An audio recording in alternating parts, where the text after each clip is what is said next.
Tier 6. Mortal-born gods. At the bottom of our divine hierarchy are beings who ascended to godhood rather than being born into it. These are mortals who gained divine power through external sources, making them the weakest class of gods in the MCU. Jane Foster, as mighty Thor, is our prime example. When Mjolnir chose her, Jane gained the power of Thor, becoming a genuine goddess. She could summon lightning, fly, and match Thor's strength blow for blow. But here's the catch. Her power was entirely dependent on the hammer. Without Mjolnir, she reverted to being human, battling cancer. Her divine status was borrowed, not inherent. Gore the God Butcher also fits here, though. Ironically, the Necrosword granted him god-slaying abilities and extended his life, but he started as a mortal. His power came from an external weapon forged from a slain celestial. Formidable? Absolutely, but still fundamentally different from beings born divine. What separates this tier is the conditional nature of their power. Take away the source, and the god disappears. They're divine by circumstance,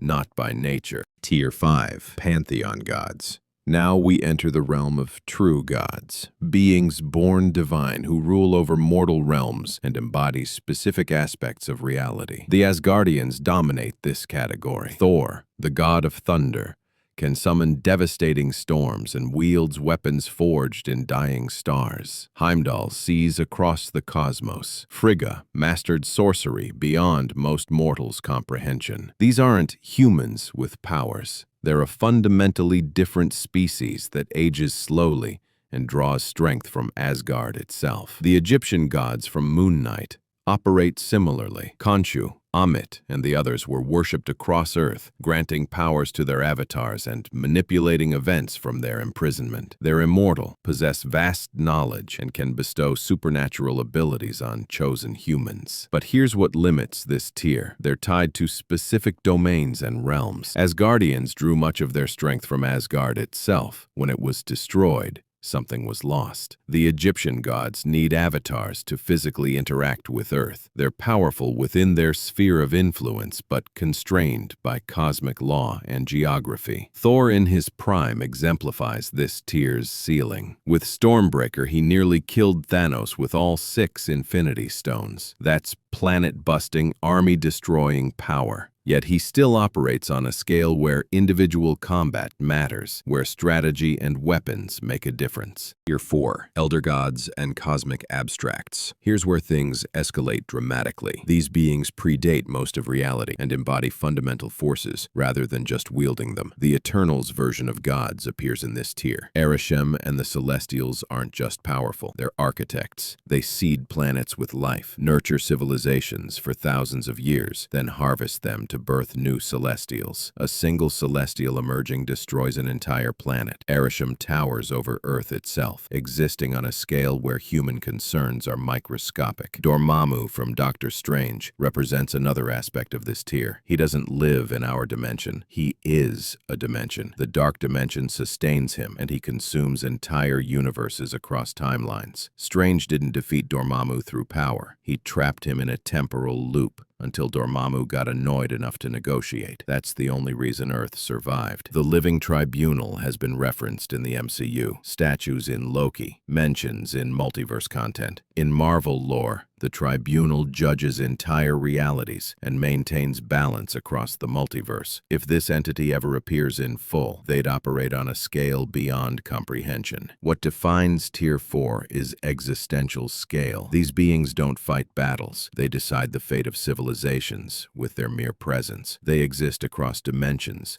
timelines, or as fundamental forces of the cosmos itself. Tier 3. Reality manipulators. These gods don't just exist at cosmic scale. They actively reshape reality according to their will. Ego the Living Planet demonstrated this terrifyingly well. He wasn't just powerful. He was a planet, with extensions across thousands of worlds. His plan involved remaking the entire universe in his image, replacing all life with himself. It required the combined Guardians plus Quill channeling celestial power to stop him from literally becoming everything. He Who Remains from Loki represents perhaps the most strategic reality manipulator. He wasn't the strongest fighter, but he weaponized time itself, pruning entire timelines to maintain his chosen reality. For countless ages, he determined which universes could exist and which would be erased. That's not just power.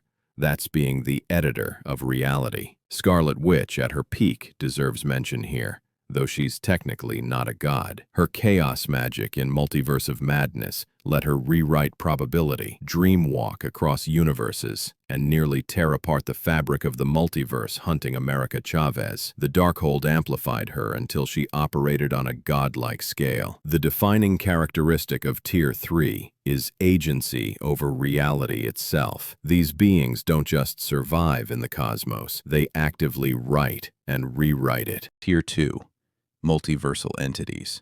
We're approaching the absolute peak now. These are beings whose influence spans not just universes, but the entire multiverse. Alioth from Loki is a perfect example. This entity exists at the end of time, consuming entire branched timelines. It's not intelligent in a traditional sense, but it doesn't need to be. Alioth is a force of nature that erases realities, weaponized by He Who Remains to maintain the sacred timeline.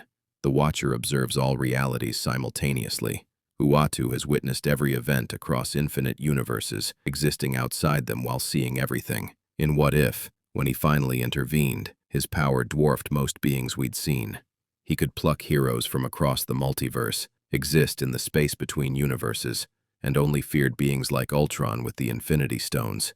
Infinity Ultron briefly ascended to this tier by acquiring all 6 Infinity Stones and immediately expanding his awareness across the multiverse. He shattered universe barriers, fought the Watcher across dimensions, came terrifyingly close to consuming all of existence. Only a specific combination of heroes from across realities could stop him. Tier 2 entities operate across the entire multiverse as their playground. Individual universes are just rooms in the house they inhabit. Tier 1.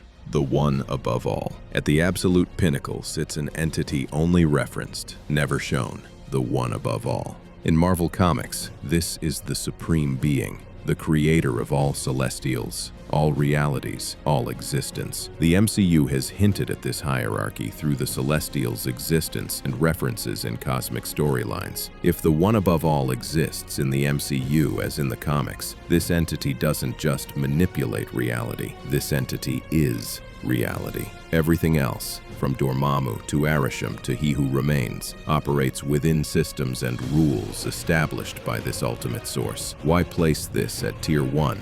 Because, unlike every other being we've discussed, the one above all isn't part of the power structure. They define it. Everyone else, no matter how cosmic, operates within creation. This being is creation.